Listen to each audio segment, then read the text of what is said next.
प्रिय विद्यार्थियों नमस्कार। आपका Hindi Gurukul pro YouTube channel में स्वागत है। आज हम LTGIC प्रैक्टिस सेट 29 के अंतर्गत हिंदी विषयों के पर आधारित 120 प्रश्नों का संपूर्ण हल करेंगे। प्रिय विद्यार्थियों, चैनल को अभी तक सब्सक्राइब नहीं किए हैं तो सब्सक्राइब कर दें, लाइक कर दें। प्रिय भाइयों बहनों, आपके विश्वास और सहयोग से आपका चैनल 598 सब्सक्राइबर हो चुके हैं। आपसे निवेदन है कि जो भाई बहन मित्र अभी तक सब्सक्राइब नहीं किए हैं जरूर सब्सक्राइब कर दें और लाइक भी कर दें। चलते हैं प्रश्न नंबर 1 पर। प्रश्न नंबर 1 क्या कर रहा है? निम्नलिखित में से पश्चिमी हिंदी की बोली नहीं है। बताइए पश्चिमी हिंदी की बोली कौन इसमें नहीं है। तो पश्चिमी हिंदी कौन सी बोली नहीं है बताइए एक का। तो जो मगही है पश्चिमी हिंदी की बोली नहीं है। डी ऑप्शन से हो जाएगा। ये बिहारी हिंदी की बोली है, बिहारी हिंदी की बोली है। चलते हैं प्रश्न नंबर 2 पर। प्रश्न नंबर 2 का निम्नलिखित बोलियों को उनके क्षेत्र के साथ सुमेलित कीजिए और दिए गए कूट को आपको भरना है। देखिए कौन सा है। जो खड़ी बोली का कौन सा क्षेत्र होता है बताइए। खड़ी बोली का तो बिजनौर में खड़ी बोली बोली जाती है। मेरठ, बिजनौर, सहारनपुर में बोली जाती है। ब्रज भाषा का कौन सा क्षेत्र बताइए। तो जो आगरा मथुरा का क्षेत्र है ब्रज भाषा का क्षेत्र माना जाता है। बागरू बताइए कहाँ का क्षेत्र है। तो बागरू जो है हरियाणा, करनाल, सिहार की बोली है। अवधी कहाँ की बोली है बताइए। तो अवधी जो है सुल्तानपुर की बोली मानी जाती है। इस देखिए ए का कौन हो गया, ए का 4 और बी का 3। ए का 4 और बी का 3 किस में है देखिए बताइए। तो ए का 4 और बी का 3 देखिए इसमें है। तो बी ऑप्शन सही हो जाएगा। प्रिय विद्यार्थियों, प्रश्नोत्तरी अगर अच्छी लगे तो कमेंट करके जरूर बताइएगा।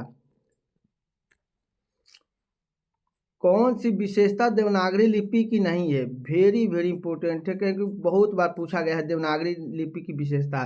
देवनागरी लिपि की कौन सी विशेषता नहीं है। तो ये बाएं से दाएं लिखना, ये तो लिखी जाती है, सही है। इसमें शिरोरेखा लगाना होता है, ये भी सही है। कारक चिन्हों का प्रयोग होता है देवनागरी लिपि, ये भी सही है। लेकिन आरेखों का स्पष्टीकरण यही देवनागरी लिपि की विशेषता नहीं है। ये ऑप्शन सही हो जाएगा। प्रश्न नंबर चलते हैं 4। स्वाधीनता संघर्ष के दौरान राष्ट्रभाषा के रूप में हिंदी के प्रचार प्रसार में इनमें से किस की सक्रिय भूमिका रही बताइए। स्वाधीनता संघर्ष के दौरान जो है राष्ट्रभाषा के रूप में हिंदी के प्रचार प्रसार में किसकी सक्रिय भूमिका रही है बताइए। तो स्वामी दयानंद सरस्वती की भूमिका रही है। डी ऑप्शन सही हो जाएगा। प्रश्न नंबर चलते हैं 5। मुक्तिबोध के लिए जैनेन्द्र कुमार को किस पुरस्कार से सम्मानित किया गया बताइए। जैनेन्द्र कुमार की रचना एक मुक्तिबोध है, उसको कौन सा पुरस्कार मिला है बताइए 5 का। तो साहित्य अकादमी पुरस्कार दिया गया है मुक्तिबोध के लिए। बी ऑप्शन सही हो जाएगा। प्रश्न नंबर 6। इनमें से ज्ञानपीठ पुरस्कार विजेता नहीं है बताइए। किसको ज्ञानपीठ पुरस्कार अभी तक नहीं मिला, इसमें से कौन किस को नहीं मिल पाया है। तो कमलेश्वर को भी ज्ञानपीठ पुरस्कार नहीं मिल पाया है। सी ऑप्शन सही हो जाएगा। नरेश मेहता को मिला है, कुंवर नारायण को मिला है और दिनकर को भी मिला है, लेकिन कमलेश्वर को नहीं मिला है। सी ऑप्शन सही हो जाएगा।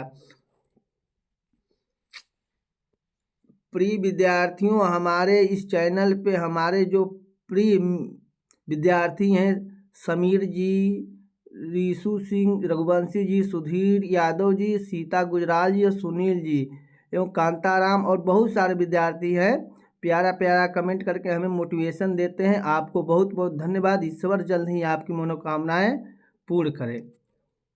प्रश्न नंबर 7। हिंदी साहित्य की भूमिका बताइए। हिंदी साहित्य की भूमिका के लेखक कौन है। तो हिंदी साहित्य भूमिका के लेखक कौन है। तो हजारी प्रसाद द्विवेदी का ये ग्रंथ है। सी ऑप्शन सही है। कब लिखा गया। तो 1940 ईस्वी में लिखा गया। वेरी वेरी इंपॉर्टेंट है, बहुत बार पूछा गया है प्रश्न है। मधुशाला बताइए। मधुशाला किसके द्वारा रचित रचना है। तो मधुशाला जो है जो हरिवंश राय बच्चन की रचना है। किसकी रचना है। हरिवंश राय बच्चन की रचना है। सी ऑप्शन सही हो जाएगा। चलते हैं प्रश्न नंबर 9। कहानी बूढ़ी काकी तथा अन्य नाटक बताइए। कहानी बूढ़ी काकी और तथा अन्य नाटक किसकी रचना है।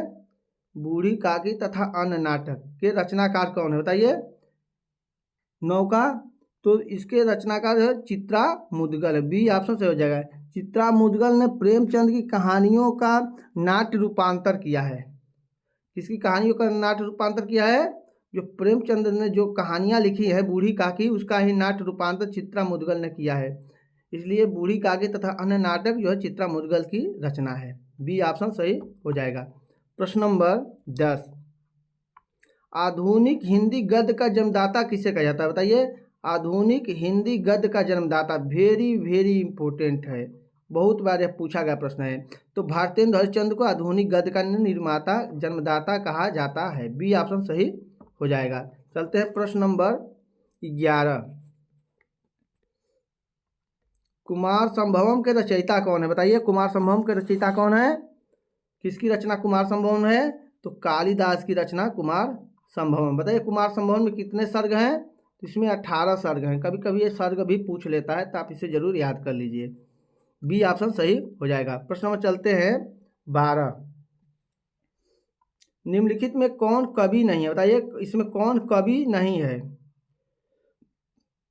तो मैथिली से गुप्त को कवि है, दिनकर भी कवि हैं, अयोध्या से उपाध्याय, हरिऔध भी कवि है, लेकिन प्रेमचंद ने कोई कविता नहीं लिखा है, ये केवल गद्य लिखे हैं, पद नहीं लिखे हैं। तो बी ऑप्शन सही हो जाएगा, प्रेमचंद कवि नहीं है। रामचरितमानस के वक्ता और श्रोता कौन कौन है बताइए। तो रामचरितमानस में वक्ता और श्रोता कौन कौन से है? तो शिव पार्वती संवाद है, काग भुसुंडी और गणु संवाद है, और याज्ञवल्क्य और भरद्वाज संवाद भी है। तो उपरोक्त सभी ऑप्शन सही हो जाएगा, डी ऑप्शन सही हो जाएगा। प्रश्न में चलते हैं 14, कबीर की भक्ति का स्वरूप क्या है बताइए। कबीर की भक्ति जो है निर्गुण भक्ति है। कैसी है? निर्गुण शाखा के प्रवर्तक माने जाते हैं कबीर जी। डी ऑप्शन सही हो जाएगा। प्रिय विद्यार्थियों, इस हमारे चैनल पर अभी तक आप LTGIC के प्रैक्टिस सेट 1 से 28 तक 5000 प्रश्नों का नहीं देखे हैं, तो हमारी प्ले लिस्ट में पड़ा हुआ है LTGIC प्रैक्टिस सेट नाम से। आप वहां जाकर जरूर LTGIC की अगर आप तैयारी कर रहे हैं तो आप LTGIC के पेपर प्रैक्टिस सेट 1 से 28 तक जरूर देखें, जो आपके परीक्षा के लिए रामबाण सिद्ध होगा और आपकी तैयारी के लिए बहुत बहुत मजबूती प्रदान करेगा। तो ये 15, माना जाता है कि उत्तर भारत की अधिकतर भाषाओं का मूल स्रोत है बताइए। उत्तर भारत की अधिकतर जो भाषाएं हैं उनका मूल स्रोत क्या है? कौन सी भाषा है? तो संस्कृत भाषा मानी जाती है। क्या माने जाते हैं? संस्कृत भाषा मानी जाती है। 15 कौन सा जाएगा? ए ऑप्शन हो जाएगा। चलते हैं प्रश्न नंबर 16, हिंदी भारत की है बताइए। सही विकल्प का चयन करिए। हिंदी भारत की क्या है? मूल भाषा है कि राजभाषा है कि राष्ट्रभाषा है कि अंतर्राष्ट्रीय भाषा है? कहिए। तो हिंदी भारत की जो राजभाषा, बी ऑप्शन सही हो जाएगा। राजभाषा का उल्लेख संविधान के किस अनुच्छेद में है? तो 343 अनुच्छेद में है। आप इसे जरूर याद करिए क्योंकि बहुत बहुत इम्पोर्टेंट है, ये पूछा जाता है, बहुत बार पूछा गया है। तो राजभाषा का उल्लेख किस अनुच्छेद में है? तो 343 अनुच्छेद में है। हिंदी की आदि जननी क्या है बताइए। हिंदी की आदि जननी कौन सी भाषा है? तो हिंदी की आदि जननी होती है संस्कृत भाषा होती है। बी ऑप्शन सही हो जाएगा। अगर जननी केवल पूछे तो अपभ्रंश हो जाएगा। हिंदी की जननी केवल है तो केवल जननी पूछेगा तो अपभ्रंश हो जाएगा, लेकिन अगर आदि लगा दे तो संस्कृत हो जाएगा। आदि माने होता है प्रारंभ। प्रश्न नंबर 18, हिंदी भाषी राज्य के अंतर्गत कौन सा राज्य नहीं है बताइए। इसमें कौन सा राज्य जो है हिंदी भाषी नहीं है? तो उत्तर प्रदेश में हिंदी बोली जाती है, झारखंड में हिंदी बोली जाती है, बिहार में भी हिंदी बोली जाती है, लेकिन महाराष्ट्र में हिंदी नहीं बोली जाती है। डी ऑप्शन से है, यहाँ की भाषा महाराष्ट्री है, मराठी है। डी ऑप्शन सही हो जाएगा। प्रश्न नंबर 19, पश्चिमी हिंदी के अंतर्गत कौन सी बोली आती है बताइए। तो पश्चिमी हिंदी के अंतर्गत कौन सी बोली इसमें आती है? तो पश्चिमी हिंदी के अंतर्गत कौन सी बोली जाती है? 19 को बताइए। जो कनौजी है पश्चिमी हिंदी के अंतर्गत आती है। ए ऑप्शन सही हो जाएगा। प्रश्न नंबर 20, 19वीं सदी में हिंदी खड़ी बोली के विकास में किस साहित्यकार ने महत्वपूर्ण भूमिका निभाई बताइए। 19वीं सदी में हिंदी खड़ी बोली के विकास में किसने महत्वपूर्ण भूमिका निभाई है? 20 का कौन सा हो जाएगा? तो सदल मिश्र ने बहुत महत्वपूर्ण भूमिका निभाई। सी ऑप्शन सही हो जाएगा। ये फोर्ट विलियम कॉलेज से संबंधित थे। प्रश्न नंबर 21, भोर का तारा एकांकी के लेखक कौन है? बताइए, भोर का तारा एकांकी किसकी है? तो ये जगदीश चंद्र माथुर की एकांकी है। 20 ऑप्शन सही हो जाएगा। प्रश्न नंबर चलते हैं 22, आंचलिक उपन्यासकार की संज्ञा इनमें से किसे दी जाती है? बताइए, आंचलिक उपन्यासकार इनमें से किसे कहा जाता है? तो फणीश्वर नाथ रेणु जो है आंचलिक उपन्यासकार हैं। डी ऑप्शन सही हो जाएगा। इनका एक प्रसिद्ध उपन्यास है आंचलिक मैला आंचल। प्रश्न नंबर 23, श्रीलाल शुक्ल को किस पुस्तक के लिए साहित्य अकादमी पुरस्कार मिला है? बताइए, वेरी वेरी इंपॉर्टेंट है। 23 का कौन हो जाएगा? तो इनके राग दरबारी पे साहित्य अकादमी पुरस्कार मिला है। कब मिला है? 1969 में मिला है। 68 में लिखा गया, 69 में मिला है। ए ऑप्शन सही हो जाएगा। प्रिय विद्यार्थियों, अभी तक चैनल को सब्सक्राइब लाइक नहीं किए हैं तो सब्सक्राइब लाइक जरूर कर दें और एक प्यारा प्यारा कमेंट करके जरूर बताएं प्रश्नोत्तरी कैसी लग रही है, आपकी LTGS की तैयारी कैसी चल रही है। निम्नलिखित रचनाओं को उनके रचना के साथ सुमेलित करके सही उत्तर को चिन्हित कीजिए। देखिए, इसमें से आपको लगाना है नागमती वियोग वर्णन। बताइए किसने लिखा है? तो मलिक मोहम्मद जायसी की रचना है नागमती वियोग। ब्रह्म राक्षस कौन है? बताइए, तो मुक्तिबोध की रचना है। झूठा सच किसका उपन्यास है? तो यशपाल का उपन्यास है। असाध्य बीड़ा किसका है? तो अज्ञेय का है। वेरी वेरी इंपॉर्टेंट ये रचनाएं हैं, आप जरूर याद कर लीजिएगा। तो बताइए कौन सा हो जाएगा? ए का देखिए 3 और बी का 4। ए का 3 और बी का 4 किस में है? देखिए, ए का 3 और बी का 4, बी ऑप्शन सही हो जाएगा। प्रश्न नंबर 25, सीता वनवास से संबंधित एक काव्य रचना कौन सी? बताइए, सीता वनवास से संबंधित एक काव्य कौन सा है? तो जो प्रवाद पर्व है ये सीता वनवास से संबंधित है। डी ऑप्शन सही हो जाएगा। ये किसकी रचना है? तो राम नरेश मेहता की रचना है। किसकी है? नरेश मेहता की ये रचना है प्रवाद पर्व। प्रश्न नंबर 26, इनमें से नागार्जुन द्वारा रचना कौन सी नहीं है? बताइए, नागार्जुन द्वारा इसमें कौन सी रचना नहीं है? तो नागार्जुन की रचना बादल को घिरते देखा, तुमने कहा था, पुरानी जूतियों का कोरस, लेकिन मैं उस जनपद का कवि हूँ, ये उनकी रचना नहीं है। ए ऑप्शन सही हो जाए। किसकी रचना है? बताइए, तो ये त्रिलोचन की रचना है।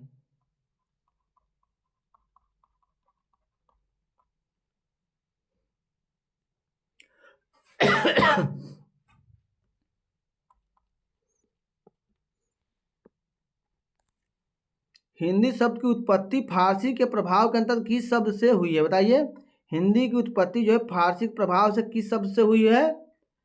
तो ये सिंधु शब्द से हिंदी की उत्पत्ति मानी जाती है। बी ऑप्शन सही हो जाएगा। प्रश्न नंबर 28, अधिकतर भारतीय भाषाओं का विकास किस लिपि से हुआ है? बताइए, वेरी वेरी इंपॉर्टेंट है, बहुत बार यह पूछा गया प्रश्न है। तो अधिकतर भारतीय भाषाओं का विकास किस लिपि से माना जाता है? 28 को बताइए। तो ब्राह्मी लिपि से माना जाता है। डी ऑप्शन सही हो जाएगा। प्रश्न नंबर 29, हिंदी की उत्पत्ति किस अपभ्रंश से मानी जाती है? बताइए, हिंदी की उत्पत्ति किस अपभ्रंश से मानी जाती है? 29 का, तो सौर सैनी अपभ्रंश से मानी जाती है। सी ऑप्शन सही हो जाएगा। प्रश्न नंबर 30, निम्नलिखित में कौन सी बोली राजस्थानी हिंदी के अंतर्गत आती है? बताइए, इसमें कौन सी बोली जो है राजस्थानी के अंतर्गत आती है? 30 का कौन सा हो जाएगा? तो जो मेवाती बोली है राजस्थानी के अंतर्गत आती है। सी ऑप्शन सही हो जाएगा।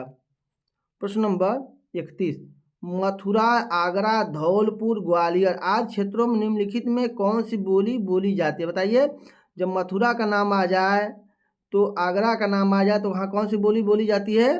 ब्रज भाषा बोली जाती है। डी ऑप्शन सही हो जाएगा। प्रश्न नंबर 32, निम्नलिखित में भक्ति काल का कवि कौन सा नहीं है? इसमें बताइए, इसमें भक्ति काल का कौन सा कवि नहीं है? नहीं को हमेशा आप घेर दें क्योंकि नकारात्मक पर बहुत कंफ्यूज करते हैं। 32 का कौन सा हो जाएगा? तो जो दिनकर हैं ये भक्तिकाल के कवि नहीं है। कबीर, जायसी और मीरा भक्तिकाल के कवि हैं। डी ऑप्शन सही हो जाएगा।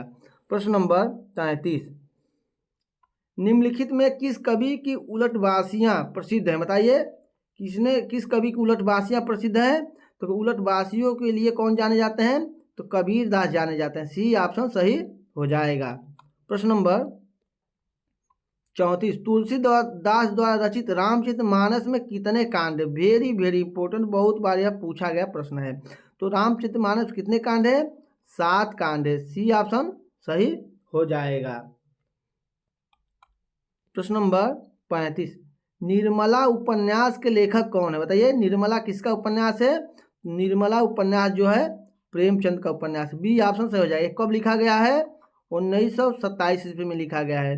ये अनमेल विवाह से संबंधित है। कौन से विवाह, किसका विषय का है? अनमेल विवाह और दहेज प्रथा से संबंधित ये उपन्यास है। वेरी वेरी इंपॉर्टेंट, आप इसे जरूर याद कर लीजिए इसका विषय वस्तु।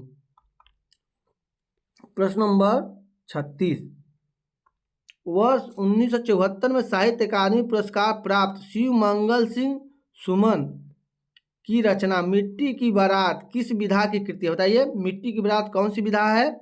36 का बताइए। तो मिट्टी की बारात जो है काव्य विधा है। बी ऑप्शन सही हो जाएगा। प्रश्न नंबर 37, व्यास पुरस्कार से सम्मानित उपन्यास न भूतो न भविष्यत के लेखक की रचना है। बताइए वेरी वेरी इंपोर्टेंट, बहुत बार यह पूछी गई रचना है। तो न भूतो न भविष्यत की रचना किसकी है? तो नरेंद्र कोहली की रचना है। सी ऑप्शन सही हो जाएगा। प्रश्न नंबर 38, उद्धव शतक के रचयिता हैं? बताइए उद्धव शतक किसकी रचना है? 38 का। तो उद्धव शतक जो है जगन्नाथ दास रत्नाकर की रचना है। डी ऑप्शन सही हो जाएगा। प्रिय विद्यार्थियों, यह प्रश्नोत्तरी कैसी लग रही है? आप चैनल पर भी नए हैं तो सब्सक्राइब कर, लाइक कर, कमेंट करके जरूर बताएं। संगीत राज, बताइए संगीत राज के रचयिता कौन है? तो संगीत राज जो है के रचयिता राणा कुंभा हैं। ये राणा कुंभा मेवाड़ के राजा थे जो एक संगीतज्ञ भी थे। ये ऑप्शन सही हो जाएगा। प्रश्न नंबर 40, धर्मवीर भारती का नाटक इनमें जिसमें महाभारत के कथानक को आधुनिक युग के अनुकूल प्रस्तुत किया गया है। बताइए धर्मवीर का कौन सा नाटक है जो महाभारत के कथानक पर लिखा गया है? 40 का कौन सा हो जाएगा? तो अंधा युग। डी ऑप्शन सही हो जाएगा। कब लिखा गया है? तो 1955 ईस्वी में लिखा गया धर्मवीर भारती का नाटक है। प्रश्न नंबर 41, केशव दास द्वारा रचित आध्यात्मिक ग्रंथ का नाम क्या है? बताइए वेरी वेरी इंपॉर्टेंट, बहुत बार यह पूछा गया ग्रंथ है। कौन सा इनका आध्यात्मिक ग्रंथ है? तो जो विज्ञान गीता है इनका आध्यात्मिक ग्रंथ है। बी ऑप्शन सही हो जाएगा। प्रश्न नंबर 42, अंधेर नगरी नाटक के रचयिता हैं? बताइए अंधेर नगरी किसका नाटक है? तो अंधेर नगरी नाटक के रचयिता जो हैं भारतेंद्र हरिश्चंद्र हैं। सी ऑप्शन सही है। कब लिखा गया? तो 1881 ईस्वी में लिखा गया नाटक है। इसका प्रमुख पात्र है गोवर्धन दास।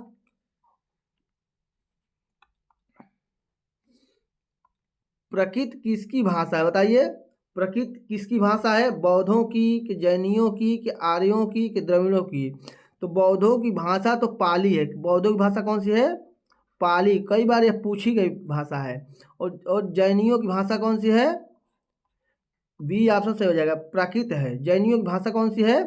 प्राकृत जो भाषा है ये जैनियों की भाषा है। किसकी भाषा है? जैनियों की भाषा है। बी ऑप्शन सही हो जाएगा। प्रश्न नंबर 44, बंगाली किस भाषा परिवार की भाषा है? बताइए इनमें से बंगाली भाषा जो है किस भाषा परिवार की मानी जाती है? तो तो आर्य परिवार की भाषा है। ए ऑप्शन सही हो जाएगा। प्रश्न नंबर 45, गोवा की स्वीकृत राजभाषा क्या है? बताइए गोवा राज्य की जो राजभाषा कौन सी है? तो गोवा राज्य की राजभाषा जो है कोंकणी है। ए ऑप्शन सही हो जाएगा। प्रश्न नंबर चलते हैं 46, निम्नलिखित में कौन सी लिपि की उत्पत्ति हुई है? बताइए निम्नलिखित में कौन सी लिपि की उत्पत्ति हुई है? 46 कौन सा हो जाएगा? तो जो है देवनागरी लिपि की उत्पत्ति हुई है मानी जाती है। ए ऑप्शन सही हो जाएगा। चलते प्रश्न नंबर 47, राघिड़ी, बताइए राघिड़ी बोली कहाँ बोली जाती है? तो राघिड़ी बोली जो है कहाँ बोली जाती है? तो हरियाणा में राघिड़ी बोली बोली जाती है। बी ऑप्शन सही हो जाएगा। प्रश्न नंबर 48, प्रिय विद्यार्थियों, हमारा LTGIC प्रीवियस ईयर्स का पेपर का 5 सेट 2012, 2015, 2018, 2014, 2009 का हल करा चुका हूं। आपको एक बार जरूर LTGIC के विगत परीक्षाओं में पूछे गए पेपर जरूर हल करनी चाहिए, जिससे आप समझ सकेंगे कि कैसे प्रश्न LTGIC में पूछे जाते हैं। विगत परीक्षाओं में पूछे गए प्रीवियस ईयर के पेपर हमारे प्लेलिस्ट में पड़ा है, आप उसे आज जाकर जरूर अध्ययन करें। तो ये बिहारी हिंदी की बोली का नाम है, बताइए इसमें से बिहारी हिंदी की बोली का नाम है कौन सी? इसमें से जो है बोली बिहारी हिंदी की है 48 का, बताइए।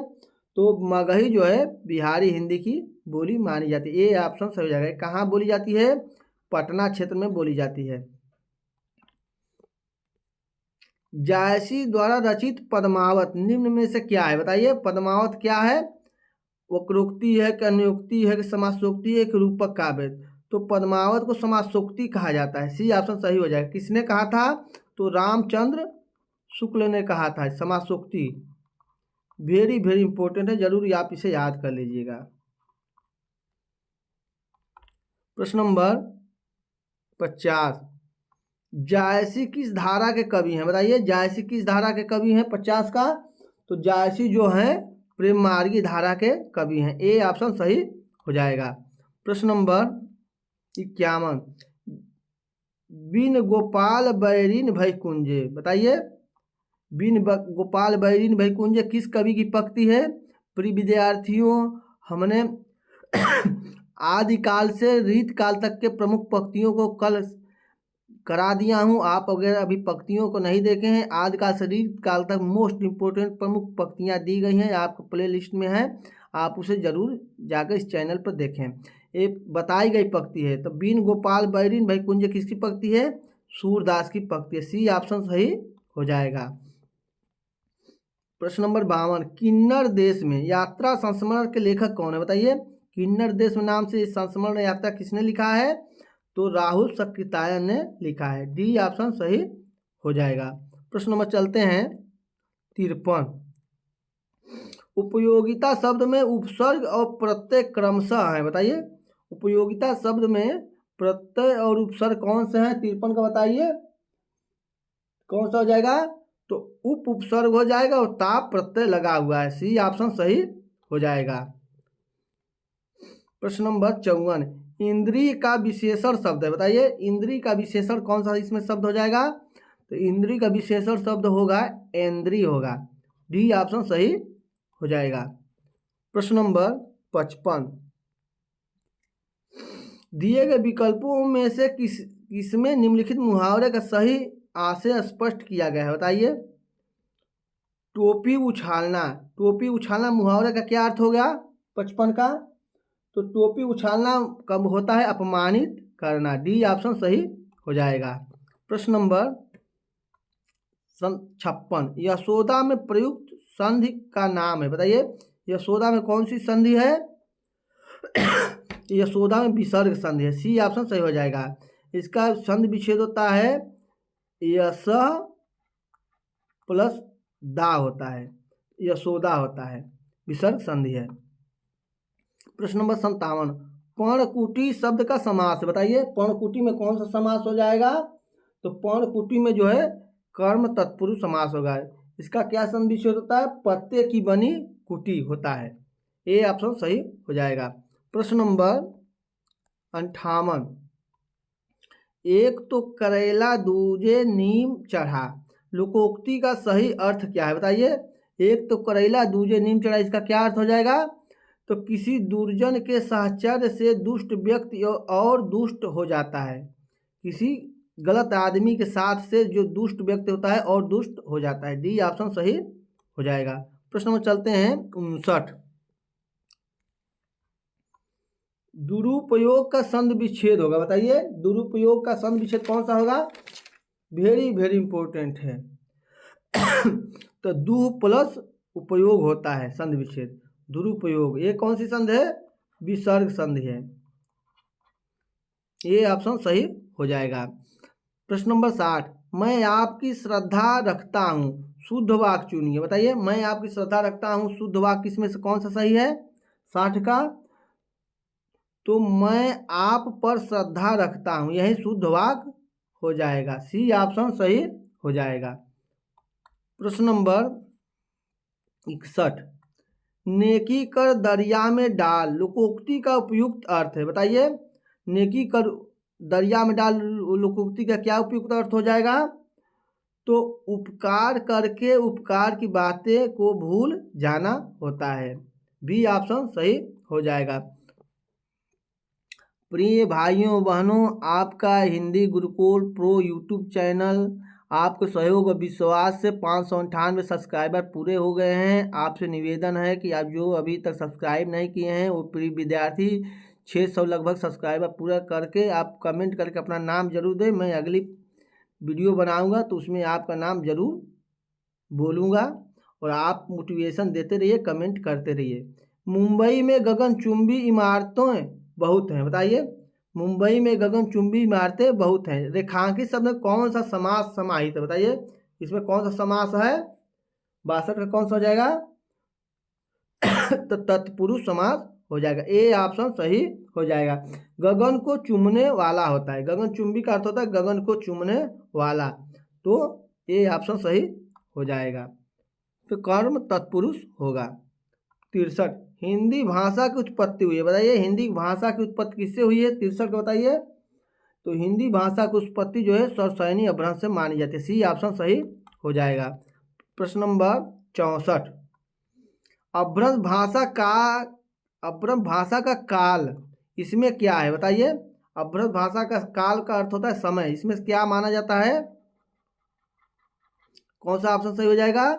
तो 500 ईस्वी से 1000 ईस्वी तक अपभ्रंश भाषा का समय माना जाता है। सी ऑप्शन सही हो जाएगा।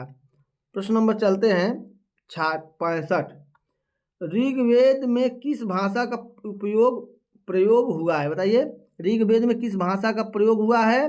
तो जो हमारे ऋग्वेद लिखा गया है ये वेदों में प्रथम वेद माना जाता है, तो ये वैदिक संस्कृत में लिखा गया है। बी ऑप्शन सही हो जाएगा। प्रश्न नंबर 66, इनमें से कौन सा अपभ्रंश के लिए प्रयुक्त नहीं है? बताइए, कौन सा अपभ्रंश के लिए प्रयुक्त इसमें से नाम नहीं है?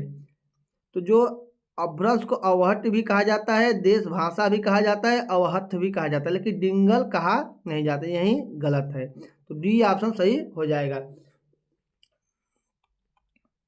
प्रश्न नंबर 67, इनमें से कौन सी भाषा वियोगात्मक भाषा है? बताइए, इसमें से कौन सी भाषा है? तो वियोगात्मक भाषा है संस्कृत, प्रकृत और पाली जो है ये कौन सी भाषा है? संयोगात्मक भाषा है, कई बार पूछा गया प्रश्न है। और जो अपभ्रंश है ये वियोगात्मक भाषा है। ए सी ऑप्शन सही हो जाएगा। प्रश्न नंबर 68, हिंदी भाषा का प्रारंभ कब से माना जाता है? वेरी वेरी इंपॉर्टेंट, बहुत बार पूछा गया प्रश्न है। हिंदी भाषा का प्रारंभ कब से माना जाता है? तो हिंदी भाषा का प्रारंभ लगभग 1000 ईस्वी से माना जाता है। डी ऑप्शन सही हो जाएगा। प्रश्न नंबर 69, अपभ्रंश के भेद नागर, उपनागर और बराचर किसने दिए हैं? बताइए, वेरी वेरी इंपॉर्टेंट है। प्रिय मित्रों, जो प्रश्न आपको नए लगते हैं उसे आप जरूर नोट करें और उसे अच्छी तरह से याद करिए, उन्हें प्रश्न में आने की बहुत संभावना होती है पेपर में। नागर, उपनागर और बराचर भेद जो है अपभ्रंश किसने दिया है? तो मार्कंडेय ने दिया है। मार्कंडेय का कौन सा ग्रंथ है? डी ऑप्शन सही हो गया इसका। 69 का कौन सा बताइए मार्कंडेय का ग्रंथ? वेरी वेरी प्रकृति प्रकाश जो है मार्कंडेय का ग्रंथ है।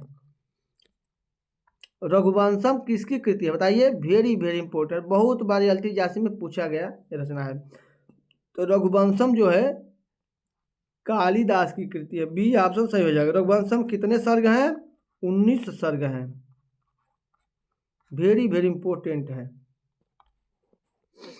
प्रश्न नंबर 71, निम्नलिखित में छायावादी रचनाकार कौन है? बताइए, इसमें छायावादी रचनाकार कौन है? तो छायावादी रचनाकार जो है सुमित्रा नंदन पंत माने जाते हैं। सी ऑप्शन सही हो जाएगा। प्रश्न नंबर 72 मैला आंचल किस विधा की रचना है? बताइए, मैला आंचल किस विधा की रचना है? वेरी वेरी इंपॉर्टेंट है। तो मैला आंचल जो है क्या है? उपन्यास है। 72 कौन सा ऑप्शन सही हो जाएगा? सी। ये प्रथम आंचलिक उपन्यास माना जाता है, कई बार पूछा गया है। प्रथम आंचलिक उपन्यास, इसे जरूर याद करिए। ये किसका है? फरीसोनाथ रेणु का उपन्यास है। ये कहाँ से लिया गया है इसका एक कथा? ये मेरीगंज गांव से। किसकी गांव से? मेरीगंज। कई बार पूछा गया है, प्रश्न है कि मेरीगंज गांव की कथा वर्णित किसमें है? तो मैला आंचल में है। प्रिय विद्यार्थियों, कमेंट और लाइक जरूर कर दें। सब सब अग्निपथ किसकी रचना है? बताइए, अग्निपथ किसकी रचना है? तो अग्निपथ जो है हरिवंश राय बच्चन की रचना है। ए ऑप्शन सही हो जाएगा। प्रश्न नंबर 74 कनुप्रिया के रचनाकार कौन है? बताइए, कनुप्रिया किसकी रचना है? 74 का। तो कनुप्रिया जो है धर्मवीर भारती की रचना है। ए ऑप्शन सही हो जाएगा। प्रश्न नंबर 75 तुलसीदास का जन्म कहाँ हुआ था? बताइए। तो तुलसीदास का जन्म कब हुआ था, कहाँ हुआ था? तो 1532 ईस्वी में हुआ था। कब हुआ था? 1532 में राजापुर में हुआ था। कहाँ? राजापुर। सी ऑप्शन सही हो जाएगा। प्रश्न नंबर 76 अंचल किस साहित्यकार का उपनाम है? बताइए, किस साहित्यकार का उपनाम अंचल है? तो रामेश्वर शुक्ल अंचल इसे कहा जाता है, अंचल। तो रामेश्वर शुक्ल का अंचल उपनाम है। डी ऑप्शन सही हो जाएगा।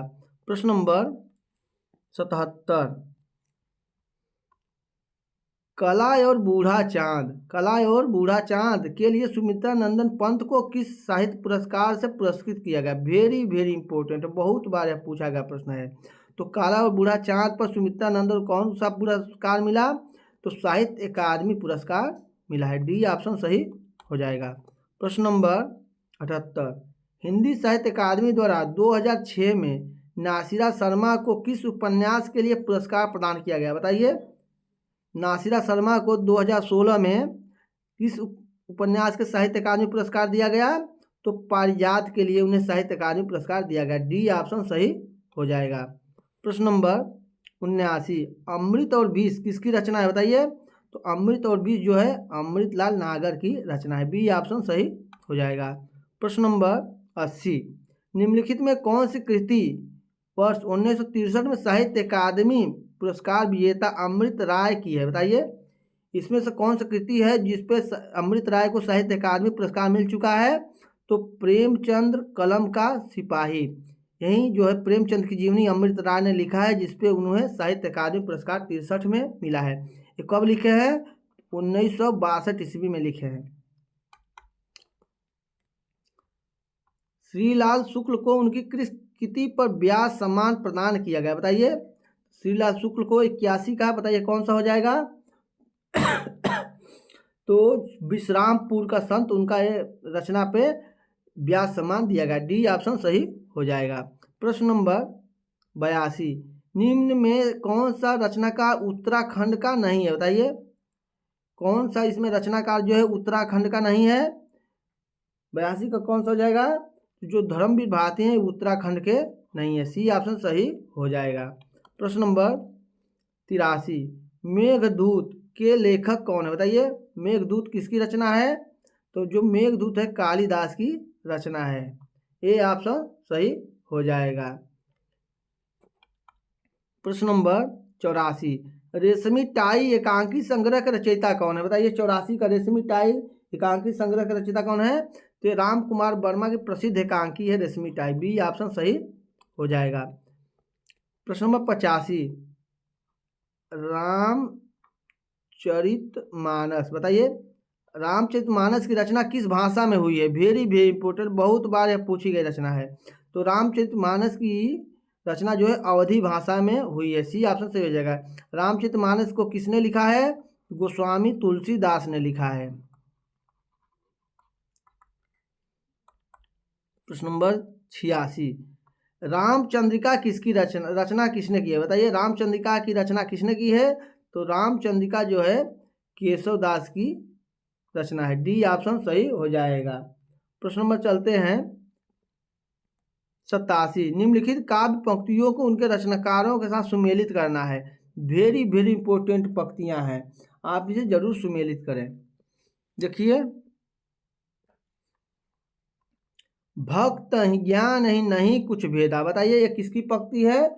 तो ये तुलसीदास की पंक्ति है। किसकी पंक्ति है? तुलसीदास की पंक्ति है। हम राज्य लिए मरते हैं, बताइए बी का कौन सा हो जाएगा? हम राज्य लिए मरते हैं कौन सा हो जाएगा? मैथिली शरद गुप्त की हो जाएगा। चलिए, यह उपमान मैले हो गए, बताइए सी का यह उपमान मैले हो गए किसकी पंक्ति है? तो यह अज्ञे की पंक्ति है। बतरस लालच लाल की मुरली धरी लुकाए, बताइए किसकी पंक्ति है? तो बिहारी की पंक्ति है। इस प्रकार देखिए, एक का कौन सा हो जाएगा? 4, और बी का कौन हो गया? 3।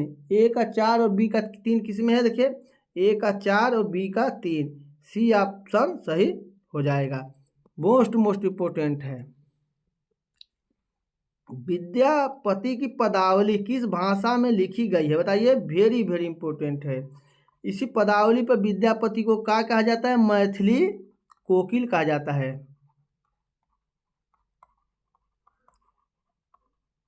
वेरी वेरी इंपॉर्टेंट है। विद्यापति को क्या कहा जाता है? मैथिली कोकिल।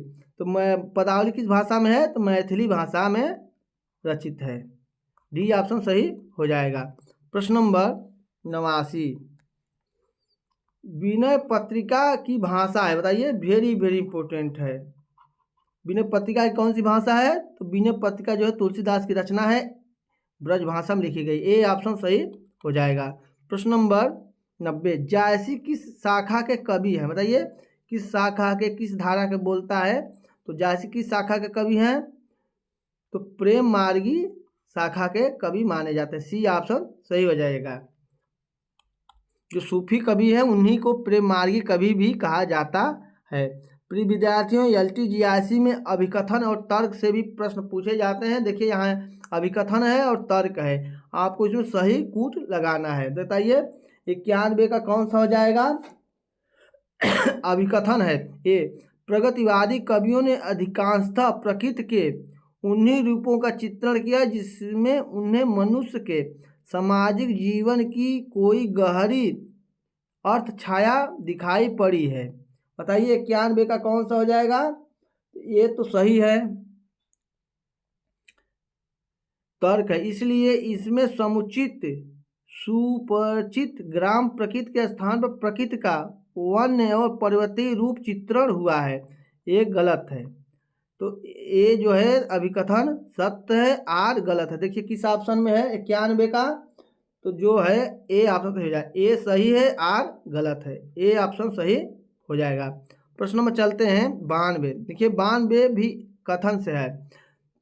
ये कह रहा है, अभिकथन है। ए, नारीवाद पितृसत्तात्मक समाज से संघर्ष का विमर्श है। बताइए 92 का कौन सा हो जाएगा? ये तो सही है। जो पितृसत्तात्मक समाज था उन्हीं के संघर्ष का विमर्श नारीवाद है। तर्क क्या कह रहा है? इसलिए हिंदी का संपूर्ण स्त्री लेखन अपने लिए पुरुषों के अस्तित्व को नकारा है, ये गलत है। तो ए सही है, आर गलत है। किसमें हो जाएगा बताइए 92 का? तो जो है ए सही है, आर गलत है। बी ऑप्शन सही हो जाएगा। प्रिय विद्यार्थियों, LTGIC में अभिकथन के जरूर प्रश्न आते हैं जो UPSC द्वारा हर बार हर परीक्षा में पूछे जाते हैं। आप इसे अच्छी तरह से कंठस्थ और याद कर लें। अभिकथन ये क्या कर रहा है? जयशंकर प्रसाद द्वारा, जयशंकर प्रसाद का चंद्रगुप्त नाटक किसका है? चंद्रशंकर प्रसाद का है। स्वतंत्रता और गणतंत्रता का यूटोपिया है, बताइए 93 का? ये तो सही है, स्वतंत्रता और गणतंत्र का यूटोपिया है। तर्क क्या? इसलिए उन पर वर्तमान में पलायन और इतिहास के गड़े मुर्दे उखाड़ने का सही आरोप लगा है। यही जयशंकर प्रसाद के बारे में गलत है, जो चंद्रगुप्त नाटक से है। कौन सा हो जाएगा 93 का? बताइए। तो ए सही है और आर गलत है। सी ऑप्शन सही हो जाएगा। प्रश्न नंबर 94,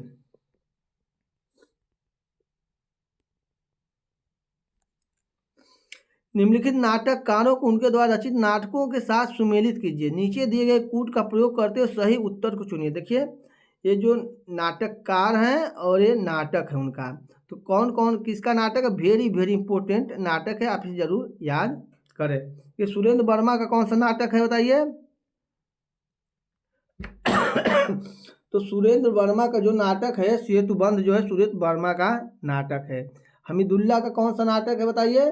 तो हमीदुल्ला के नाटक है दरिंदे। कौन सा नाटक है? दरिंदे।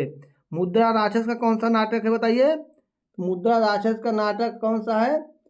तो मुद्रा राक्षस का नाटक है मरजीवा। कौन सा है? मरजीवा। और शंकर शेष का कौन सा नाटक है बताइए? तो शंकर शेष का नाटक है पोस्टर। इसलिए कौन सा ऑप्शन हो जाएगा? देखिए, ए का 3 और बी का 5। ए का 3 और बी का 5 किस में है बताइए? तो ए का 3 हो गया, बी का 5, इसका बी ऑप्शन सही हो जाएगा। प्रश्न नंबर चलते हैं 95। यात्रा साहित्य के संबंध में निम्नलिखित रचनाओं और उनके लेखकों के साथ सुमेलित कीजिए। नीचे दिए गए कूट का प्रयोग करते हुए सही उत्तर चुनिए। देखिए, ये यात्रा साहित्य हैं, ये यात्राविद लेखक हैं। वेरी वेरी इंपॉर्टेंट ये यात्राविद है। आप प्रिय विद्यार्थियों से जरूर याद करें, LT जैसे में कूट वाले प्रश्न बहुत पूछे जाते हैं। तो 95 का कौन सा हो जाएगा?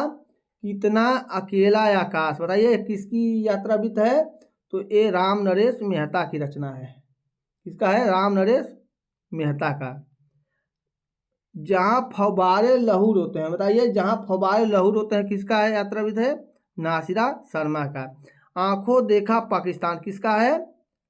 कमलेश्वर का है।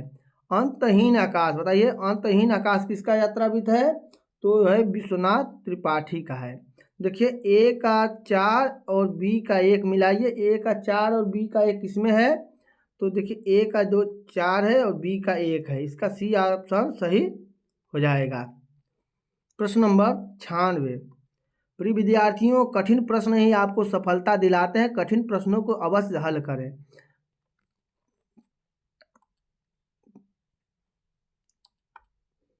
देखिए, नदी की बांक छाया। बताइए, सूची 1 से सूची 2 को मिलान करके एक कूट को भरना है आपको।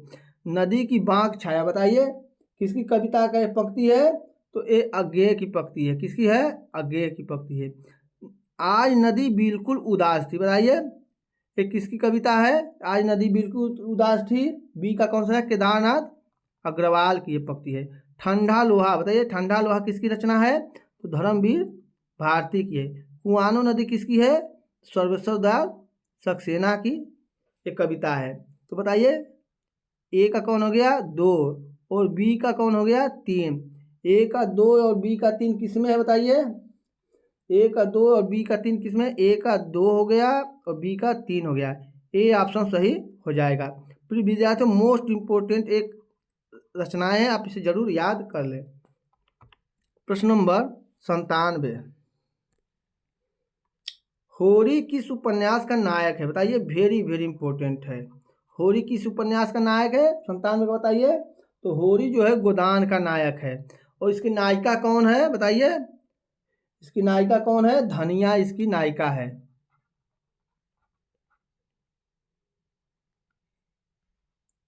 चलते हैं प्रश्न नंबर 98।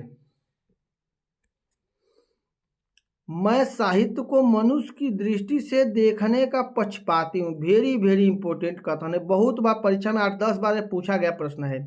मैं साहित्य को मनुष्य की दृष्टि से देखने का पक्षपाती हूँ। बताइए, यह किस आचार्य की उक्ति है? तो यह किसकी उक्ति है? यह हजारी प्रसाद द्विवेदी का कथन है। बी ऑप्शन सही हो जाएगा।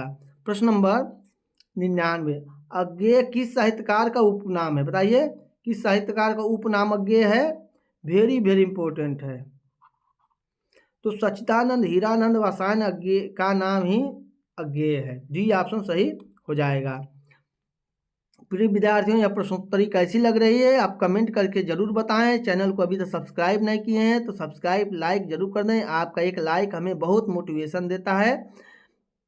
धन्यवाद। निम्नलिखित में कौन सी पुस्तक प्रेमचंद द्वारा लिखित नहीं है? बताइए, इसमें कौन सी पुस्तक है जो प्रेमचंद द्वारा लिखित नहीं है?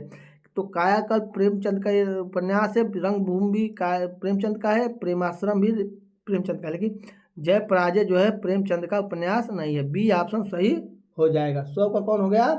बी ऑप्शन सही हो जाएगा। चलते हैं 101। 101 क्या कर रहा है? परिंदे। बताइए, परिंदे कहानी निम्नलिखित में से किस कथाकार की है? बताइए, परिंदे कहानी किस कथाकार की है? जो परिंदे कहानी है निर्मल वर्मा की कहानी है। सी ऑप्शन सही हो जाएगा। इसे नामवर सिंह ने नई कहानी आंदोलन की प्रथम कहानी माना है। किसने? नामवर सिंह ने। वेरी वेरी इंपॉर्टेंट, बहुत बार पूछा गया प्रश्न है। नामवर सिंह ने किसे नई कहानी आंदोलन का प्रथम कहानी माना है? तो परिंदे को माना है। और नई कहानी आंदोलन का प्रथम कहानीकार किसे माना है? तो निर्मल वर्मा को नामवर सिंह ने माना है। बहुत बार पूछा गया है, इसे अब जरूर याद कर लें। प्रश्न नंबर 102, मोरा जोबना नवेल रा भयो है गुलाल, कैसे घर दीनी बकस मोरी माल। बताइए, इतने अक्सर पूछा जाता है। मेरा जोबना नवेला भयो है गुलाल, इतने अक्सर पूछा गया है। मैं कल पंक्तियाँ आपको कराया था, इसमें वो पंक्तियाँ देखिए आ गई। तो मेरा जोबना नवेला भयो है गुलाल किसकी है? तो अमीर खुसरो की पंक्ति है। बी ऑप्शन सही हो जाएगा। प्रिय विद्यार्थियों, जो है प्रमुख रचनाएं और पंक्तियां जरूर पूछी जाती हैं। आप जरूर रचनाएं और पंक्तियां याद कर लें। हर परीक्षा में 2-4 पंक्तियां जरूर आती हैं। सुजान कुमार, बताइए सुजान कुमार किस सूफी प्रेमाख्यान का नायक है? बताइए, किस रचना का नायक सुजान कुमार है? तो जो चित्रावली है उसका नायक सुजान कुमार है। बी ऑप्शन सही हो जाएगा। प्रश्न नंबर 104, त्रिसैसव जोबन मिले भेद न जान्यो जात, प्रातः समय निश धोष के दुओ भाव दर्शात। यह दोहे में नायिका की किस अवस्था का वर्णन किया गया है? बताइए, इस दोहे में नायिका के किस अवस्था का वर्णन किया गया है? देखिए, जब यौवन की बात हो ना, तो उसमें कौन सा आ जाएगा? वयः संधि का वर्णन किया गया है। बी ऑप्शन से वयः संध होता है, युवा अवस्था को वयः संध कहते हैं। युवा अवस्था को क्या कहते हैं? वयः संध कहा जाता है। तो यहाँ वयः संधि का वर्णन हुआ है। बी ऑप्शन सही हो जाएगा। प्रश्न नंबर 105, ठंडा लोहा कविता संग्रह के रचनाकार हैं। बताइए, ठंडा लोहा किसकी कविता संग्रह है? तो ठंडा लोहा धर्मवीर भारती का कविता संग्रह है। ए ऑप्शन सही हो जाएगा। प्रश्न नंबर 106, निम्नलिखित में हिंदू मुस्लिम एकता को प्रतिपादित करने वाला नाटक है। बताइए, वेरी वेरी इंपॉर्टेंट, बहुत बार यह पूछा गया प्रश्न है। तो मुस्लिम और हिंदू एकता को कौन दर्शाता है? कौन सा नाटक इसमें से? तो रक्षाबंधन जो है नाटक दर्शाता है मुस्लिम हिंदू एकता को। ये किसका नाटक है? बताइए, रक्षाबंधन। तो हरि कृष्ण प्रेमी का है। किसका है? हरि कृष्ण प्रेमी का नाटक है, जो 1938 ईस्वी में लिखा गया है। जो कर्णावती रानी है वो हुमायूं को राखी बांधती है, इसमें वर्णन है। प्रश्न नंबर 107, निम्नलिखित रचनाओं को उनके रचनाकारों के साथ सुमेलित कीजिए। देखिए, वेरी वेरी इंपॉर्टेंट रचनाएं हैं और उसको सुमेलित कर सही कोड का चयन करना है। प्रिय मित्रों, LTGIC में ये प्रश्न बहुत बार पूछे जाते हैं, आप जरूर उन्हें अच्छी तरह से याद करें। देखिए, मधुलिका, बताइए मधुलिका किसकी रचना है? बताइए, मधुलिका किसकी रचना है? मधुलिका रामेश्वर शुक्ल अंचल की रचना है। किसकी रचना है? रामेश्वर शुक्ल अंचल। प्रभात फेरी किसकी रचना है? तो नरेंद्र शर्मा की रचना है। प्रण में भंग, बताइए प्रण में भंग किसकी रचना है? तो रामधारी सिंह दिनकर की रचना है। काठमांडू की पहली सांझ, बताइए किसकी रचना है? काठमांडू की पहली सांझ शिवमंगल सिंह सुमन की रचना है। इसमें देखिए ऑप्शन कौन सा जगह है? ए का देखिए 3 और बी का 4। ए का 3 और बी का 4 किस में है? ए का देखिए 3 है और बी का 4 है। ए ऑप्शन सही हो जाएगा। प्रश्न नंबर 108, निम्नलिखित उक्तियों में उनके आचार्यों के साथ सुमेलित कीजिए। बताइए, वेरी वेरी इंपॉर्टेंट है ये। संस्कृत के जो आचार्य हैं उनकी ये पंक्तियां हैं। शब्दार्थों सहितम काव्यम, वेरी वेरी इंपॉर्टेंट, बहुत बार यह परीक्षा में पूछी गई पंक्ति है, आपसे जरूर याद। बताइए, शब्दार्थों सहितम काव्यम, काव्य की परिभाषा किसने दी है? शब्द और अर्थ को ही काव्य कहा जाता है। तो ये किसका है? तो भामह का है। वाक्यम रसात्मकम काव्यम, बताइए किसका है? तो ये विश्वनाथ का है। किसका है? विश्वनाथ का है। रमणीयात प्रतिपादक शब्दम काव्यम, बताइए किसकी परिभाषा है? पंडित जगन्नाथ की है। तद्दोषो शब्दार्थो संगुणावलंकृति पुनः क्वात। बताइए किसकी परिभाषा है? तो ये मम्मट की परिभाषा है। तो बताइए वेरी वेरी इंपॉर्टेंट है, आप इसे जरूर याद कर लें मित्रों, क्योंकि हमेशा परीक्षा में बार बार पूछी गई पंक्तियां हैं। तो बताइए ए का कौन हो गया 4 और बी का कौन हो गया 5। देखिए ए का 4 और बी का 5 किसमें है?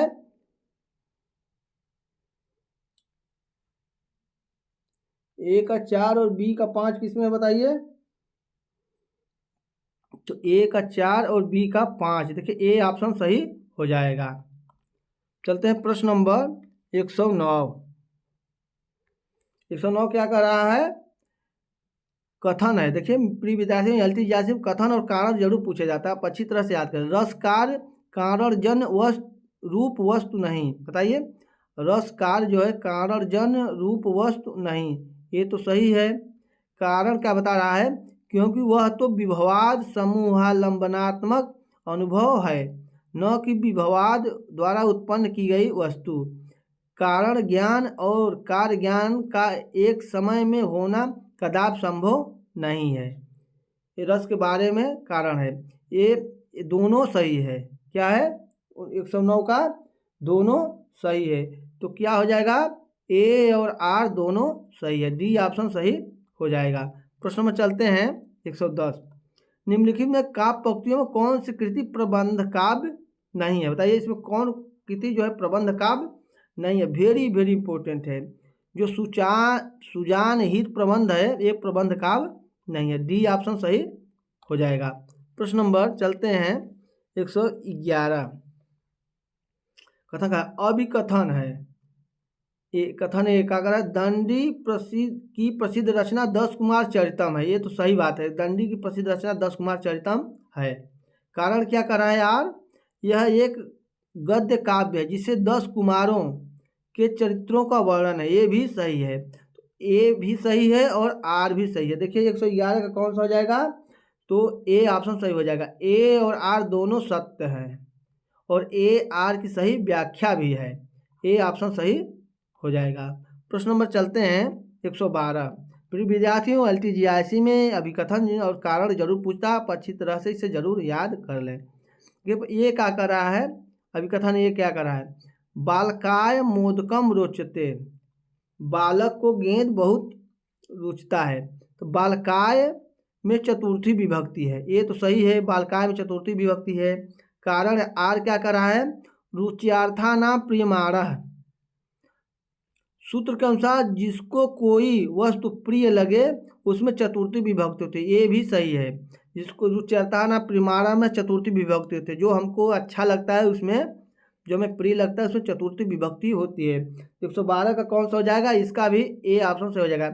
ए और आर दोनों सत्य हैं, आर और ए की सही व्याख्या भी है। प्रश्न नंबर 113। सूची 1 को सूची 2 से सुमेलित कीजिए और दिए गए कूट को सही सही भरिए। प्रिय मित्रों एलटीजीआईसी के लिए ये प्रश्न तो बहुत रामबाण है, आप प्रश्नों को देखकर ही अनुमान लगा सकते हैं। Very very important. देखिए इसमें तत्पुरुष समास किसमें है? बताइए तत्पुरुष समास किसमें है? 113 का बताइए।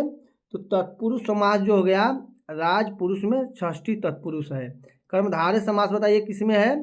तो कर्मधारय समास है नील कमल में कर्मधारय समास है। बहुब्री समास बताइए किसमें है? तो दशानन अर्थात रावण होता है, ये बहुब्री समास है। द्विगु समास किसमें है? तो त्रिलोकी में द्विगु समास, क्योंकि ये संख्यावाची शब्द है। देखिए ए का 2 और बी का 3, ए का 2 और बी का 3 किसमें है? तो ए का 2 हो गया, बी का 3 हो गया, ए ऑप्शन सही हो जाएगा। प्रिय विद्यार्थियों ये प्रश्नोत्तरी आपके लिए बहुत बहुत मजबूती और रामबाण का काम करेगी। बताइए सूची 1 को सूची 2 से सुमेलित कीजिए और सही कूट को आपको भरना है। वेरी वेरी इंपॉर्टेंट है, एलटीजीआईसी में ऐसे ही प्रश्न बहुत आता है। तो रामायण बताइए किस विभक्ति का कौन सा रूप है? रामायण, रामायण जो है तृतीया विभक्ति का एक वचन है, राम शब्द का तृतीया विभक्ति का एक वचन है। बालकात बताइए कौन सी विभक्ति का कौन वचन है? तो पंचमी का एक वचन है, वेरी वेरी इंपॉर्टेंट है। ते बताइए कौन सा है? सहतौते कौन सा है? प्रथमा का बहुवचन हो जाएगा। नद्य बताइए कौन सा हो जाएगा? नदी, नदो, नद्य, यहाँ नद्य रहेगा। नद्य बताइए कौन सा है? प्रथमा और द्वितीया का द्विवचन नद्य होता है। बताइए कौन सा कूट हो जाएगा बताइए? तो इसमें जो है ए का देखिए 2 हो गया, बी का 3, ए का 2 और बी का 3, तो इसका ऑप्शन ए सही हो जाएगा। प्रिय विद्यार्थियों, वेरी वेरी इंपॉर्टेंट, आप इसे जरूर याद कर लें क्योंकि संस्कृत से LTGIC में 15-20 प्रश्न जरूर पूछे जाते हैं। देखिए सूची 1 से सूची 2 को सुमेलित कीजिए। देखिए एक कारक है और इनकी विभक्ति है। कर्ता कारक में कौन सी विभक्ति होती है बताइए? तो कर्ता कारक में प्रथमा विभक्ति होती है। पहला विभक्ति होती है कर्ता। कर्म में कौन सी होती है? कर्म में द्वितीया विभक्ति है। कर्ता ने कर्म को होता है तो इसमें द्वितीया विभक्ति होती है। तो ये करण से कौन सी विभक्ति हो जाएगी? तृतीया विभक्ति हो जाएगी। अधिकरण में कौन सी विभक्ति होती है? सप्तमी विभक्ति होती है। इस प्रकार देखिए ए का 2 और बी का 3, ए का 2 और बी का 3, ए ऑप्शन सही हो जाएगा। प्रिय विद्यार्थियों, आप चैनल पर नए हैं तो चैनल को सब्सक्राइब, लाइक और कमेंट करके जरूर बताएं प्रश्नोत्तरी आपको कैसी लग रही है। सूची 1 को सूची 2 से सुमेलित कीजिए बताइए। और ये रचनाकार है, ये रचनाकार का समय है, आपको इसको लगाना है 116 का। तो ये कौन सा हो जाएगा? तो बाणभट्ट बताइए, बाणभट्ट किस सदी के आचार्य थे? तो ये बाणभट्ट जो थे 7वीं सदी के आचार्य माने जाते हैं। हर्ष किस सदी के आचार्य है? तो हर्ष जो है 12वीं सदी के आचार्य हैं। दंडी किस सदी के आचार्य हैं? तो 7वीं सदी के आचार्य हैं। और माह किस सदी के आचार्य हैं? 7वीं सदी के। इसलिए इनका ए का 1, बी का 2, सी का 3 और डी का 4। बताइए ए का 2 है 1, बी का 2, सी का 3, डी का 4, ए ऑप्शन सही हो जाएगा। प्रश्न नंबर 117, सूची 1 को सूची 2 से सुमेलित कीजिए और दिए गए कूट को सही सही भरिए। बताइए पठत कौन सा रूप है? पठत बताइए। पठत जो है प्रथमा बहुवचन, प्रथम पुरुष का एक वचन है। प्रथमा का पुरुष का एक वचन है ना, प्रथम पुरुष का एक वचन है पठत। पठत पठता पठंत होता है। तो ये लिखत क्या हो जाएगा? जो लिखत है मध्यम पुरुष का द्विवचन है। क्या है? मध्यम पुरुष का द्विवचन है। तो ये गच्छाम कौन सा हो जाएगा? तो गच्छाम कौन सा हो जाएगा? तो ये तो उत्तम पुरुष का बहुवचन गच्छाम होता है। हंसस बताइए, हंसस कौन सा रूप हो जाएगा? तो ये मध्यम पुरुष का एक वचन होता है हंसस। इसमें कौन सा बताइए कूट हो जाएगा 117 का? तो 117 का हो गया ए का 2 और बी का 3। ए का देखिए 2 और बी का 3, ए ऑप्शन सही हो जाएगा। प्रश्न नंबर चलते हैं 118, सूची 1 से सूची 2 को सुमेलित कीजिए। प्रिय विद्यार्थियों, जो कठिन प्रश्न होते हैं वहीं आपकी सफलता दिलाते हैं। कठिन प्रश्न आपको जरूर हल करने चाहिए क्योंकि साधारण प्रश्न, सरल प्रश्न तो सभी हल कर लेते हैं। कठिन प्रश्न ही आपको नंबर को आगे बढ़ाते हैं, आपको जो है परीक्षा में सफलता दिलाते हैं। देखिए सर्वनाम है और इसकी विभक्ति है, आपको बताना है। तस्मै बताइए, तस्मै कौन सा विभक्ति का वचन है? तो तस्मै जो है चतुर्थी का एक वचन है। युष्माकम बताइए, युष्माकम किस विभक्ति का वचन है? तो षष्ठी का जो है बहुवचन है युष्माकम। एतान, एतान बताइए कैसा कौन वचन है? तो प्रथमा का बहुवचन एतान ही होता है। एतत, एते, एतान ही होता है। मया बताइए, मया किस विभक्ति का रूप है? तो मया जो है तृतीया विभक्ति का एक वचन है। अहम अवामोयम माम अवामस्माम मया अवाभ्यम अस्मा भी होता है। तो मया जो है तृतीया का एक वचन रूप हो जाए। इसलिए कौन सा हो जाए? देखिए ए का 2 और बी का 3, ए का 2 और बी का 3 हो गया, ए ऑप्शन सही हो जाएगा। प्रश्न नंबर 119, प्रश्न नंबर 119 क्या कर रहा है? सूर सागर के पदों को भावानुसरण करते हुए किस कवि ने कृष्ण के जीवन का चित्रण किया? बताइए इसमें से किस कवि ने सूर सागर के पदों का अनुसरण करते हुए कृष्ण के जीवन का चित्रण किया है? जो ब्रजवासी दास है उन्होंने सूर सागर के पदों का अनुसरण करते हुए कृष्ण के जीवन पर लिखा है, ए ऑप्शन सही हो जाएगा। प्रिय विद्यार्थियों, हमारी जो है सामान्य अध्ययन की 4 प्रश्नोत्तरी करा चुका हूँ जो आपके लिए ब्रह्मास्त्र का काम करेंगी। अगर अभी तक नहीं देखे हैं तो हमारे इस हिंदू गुरुकुल प्ले लिस्ट में है, जो है सामान्य अध्ययन की ब्रह्मास्त्र प्रश्नोत्तरी जो हाथ से बनाए गए इम्पोर्टेंट। मैं यूपी पीसीएस की तैयारी करता था तो उसी में से ली गई है इम्पोर्टेंट पंक्ति। आपको ये आने की बहुत प्रबल संभावना है, आप वहाँ जाकर जरूर देखें। अच्छा लगे तो जरूर कमेंट करें। प्रश्न नंबर 120, फिर परियों के बच्चों से हम सुभग सीप के पंख पसार, समुद्र तैरते सुच ज्योत्सना में पकड़ इंदु के कर सुकुमार। इन पंक्तियों के रचनाकार कौन है बताइए। तो जो इन पंक्तियों के रचनाकार कौन है, 120 का कौन सा हो जाएगा। तो इस पंक्तियों के रचनाकार सुमित्रा नंदन पंत है, ए ऑप्शन सही हो जाएगा। प्रिय विद्यार्थियों ये प्रश्नोत्तरी कैसी लगी कमेंट करके ज़रूर बताइएगा। प्रिय विद्यार्थियों हमारे चैनल को अभी तक सब्सक्राइब नहीं किए हैं तो हमारे सब्सक्राइबर 598 हो गए हैं। जो आप हमारे प्रिय विद्यार्थी हैं तो सब्सक्राइब करके, लाइक करके, कमेंट करके ज़रूर बताएं ये प्रश्नोत्तरी कैसी लगी। आपकी LTGRC कैसी तैयारी चल रही है कमेंट करके ज़रूर बताएं।